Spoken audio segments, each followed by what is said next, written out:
بسم الله الرحمن الرحيم الحمد لله رب العالمين وأفضل الصلاة وتم التسليم على سيدنا محمد وعلى آله وصحبه أجمعين. رب اشرح لي صدري ويسر لي أمري واحلل عقدة من لساني يفقهوا قولي. نويت تعلم وتعليم وتذكر وتذكير نفع انتفاع والإفادة والاستفادة والحث على التمسك بكتاب الله وبسنة الرسول صلى الله عليه وعلى آله وصحبه وسلم ودعاء إلى الهدى ودلالة على الخير ابتغاء وجه الله ومرضاته وقربه وثوابه سبحانه وتعالى. We're looking at the Basmala, Bismillahir Rahmanir Rahim, in the name of Allah, the Beneficent, the Merciful.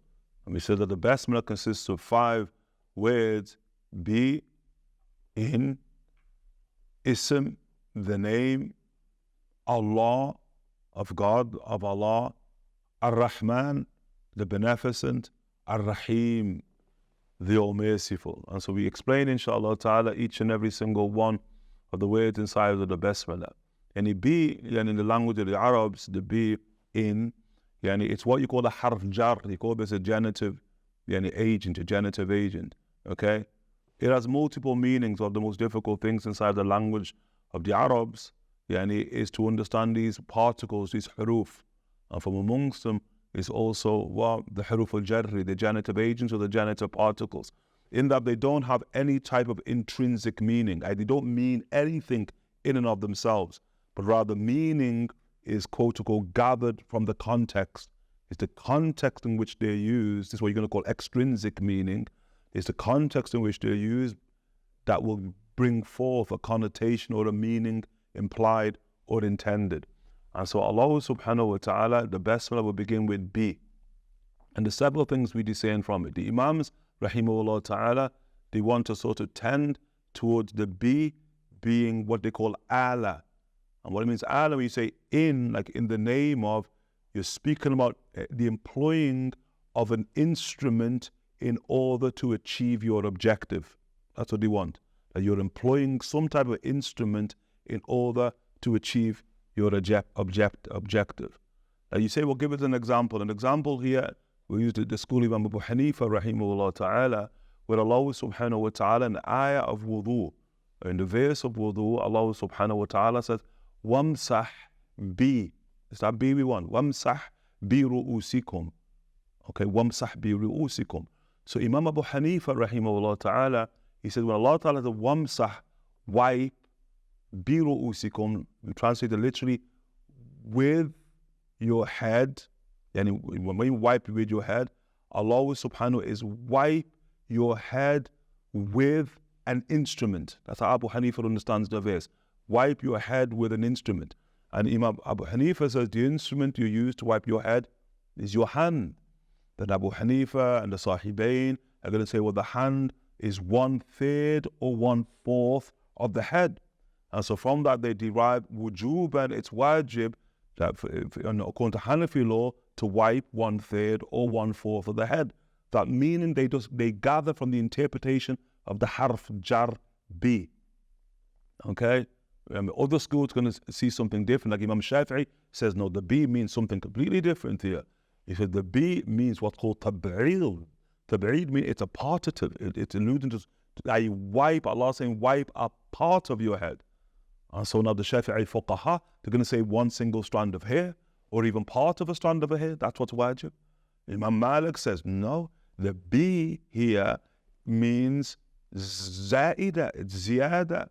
It comes for assonance. It comes for the assonance of the Quran, but not for the sense of the Quran, not for the meaning of the Quran.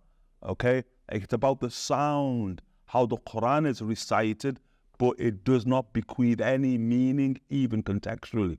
So Imam Malik says, if you're looking for meaning, if you took the bi out, the meaning stands correct. It's the exact meaning attended by Allah Ta'ala.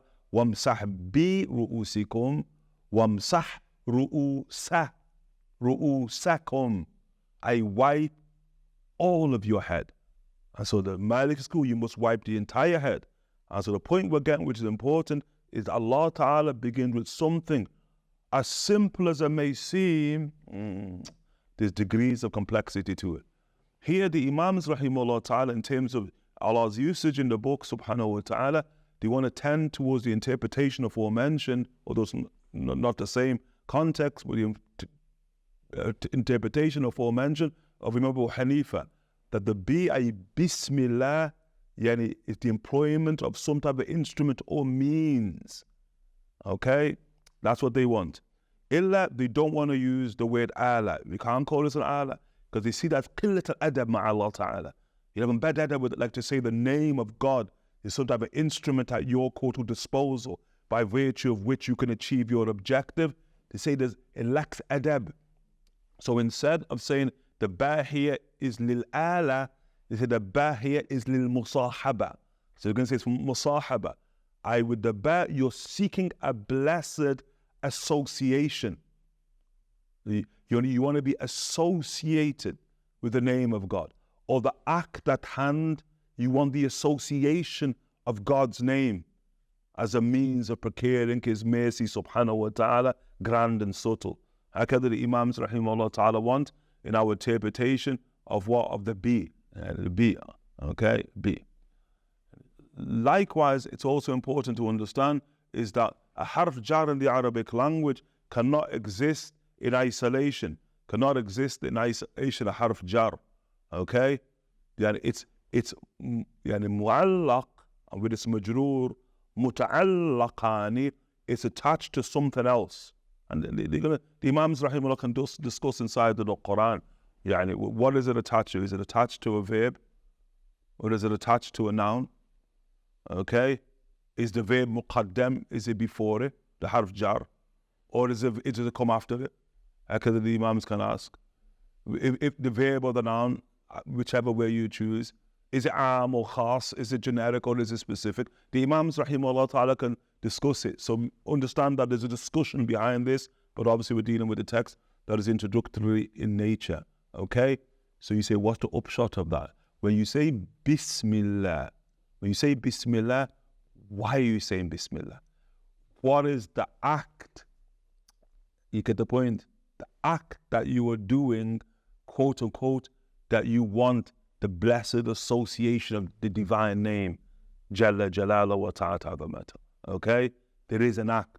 So for instance, for Imam Marzuqi, rahimahullah ta'ala, we could say, Aktub Bismillahi wa Rahmani wa Birrahimi Da'im al-Ihsani.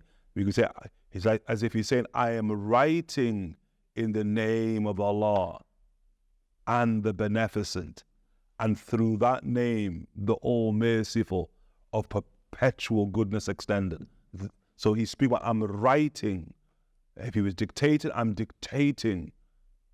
I am speaking. Everyone understand? There is an understanding of the act that you're doing that precedes, quote unquote, your articulation or your writing of the Basmala. And this obviously retains back to consciousness, inshallah ta'ala, by extension. And in the term ism, in the Arabic language of the Imams, rahimahullah ta'ala, you can say, what is the etymology of the word ism in the bismi? Some of them say it comes from the word sumu, and some of them say it comes from the word sima. Okay, sumu or sima.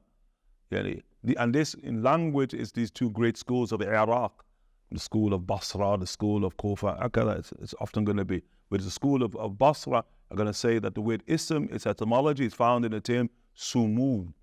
Okay, and the term sumu in the Arabic language, al-ulu, wa-rif'a.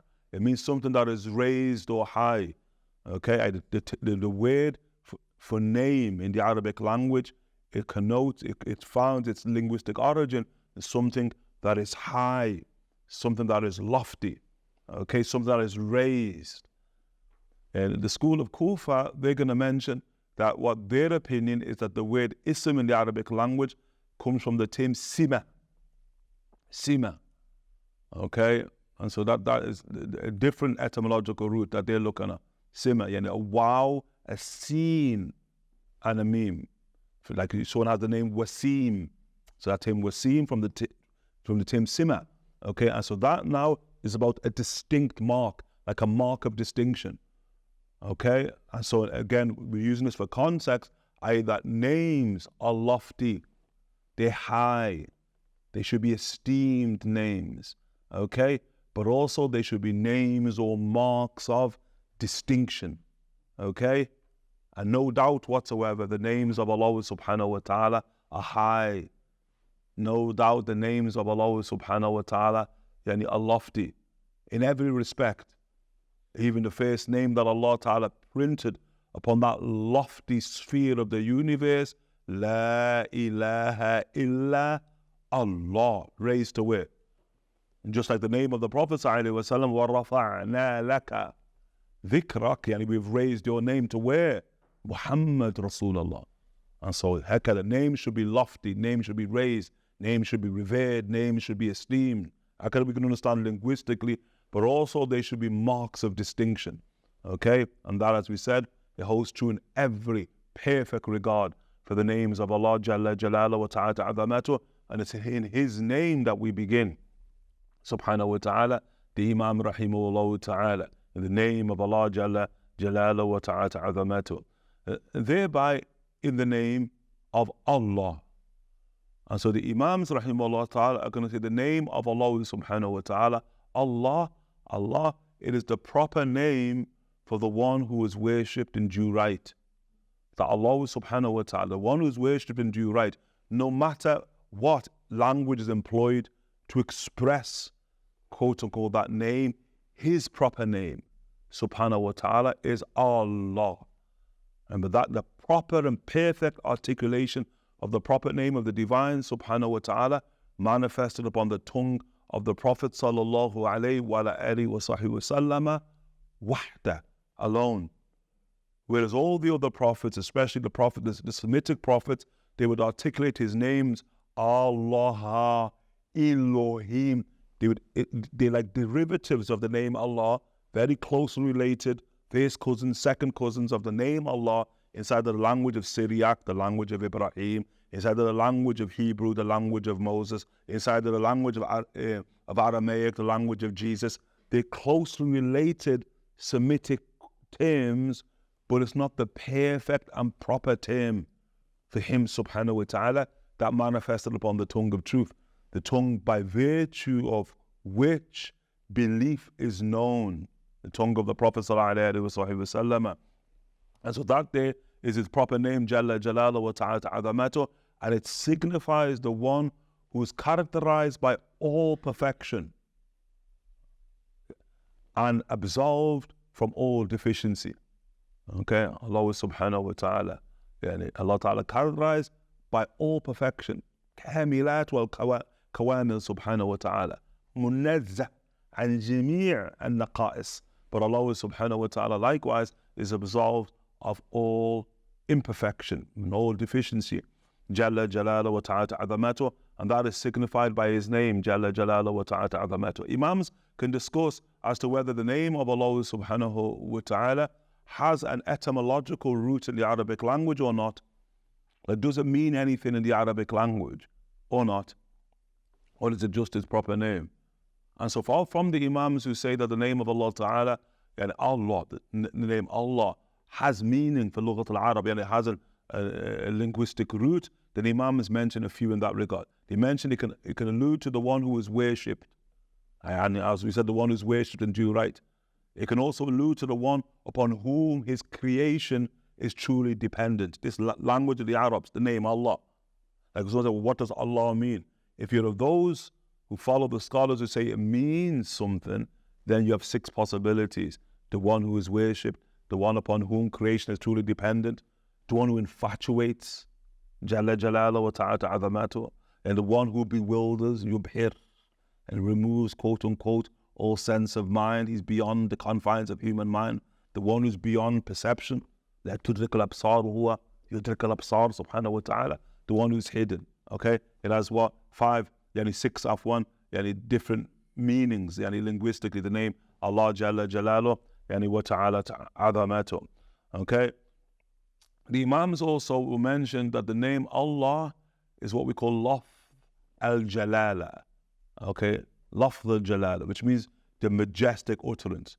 That's proper in terms of reference to the name Allah Ta'ala. And of the Imams will dispute as to whether the name of Allah Subhanahu wa Ta'ala is also Ismullah al-Azam, is also the supreme name of Allah Subhanahu wa Ta'ala. What's the supreme name of Allah Subhanahu wa Ta'ala? As taught by the Prophet Sallallahu Alaihi Wasallam, is that name of Allah Subhanahu wa Ta'ala. If you call upon Him by virtue of, He will answer you immediately, subhanahu wa ta'ala. Okay? And so the Imams are at odds as to whether the name Allah subhanahu wa ta'ala is that name. We ask Allah subhanahu wa ta'ala for tawfiq wa nadar.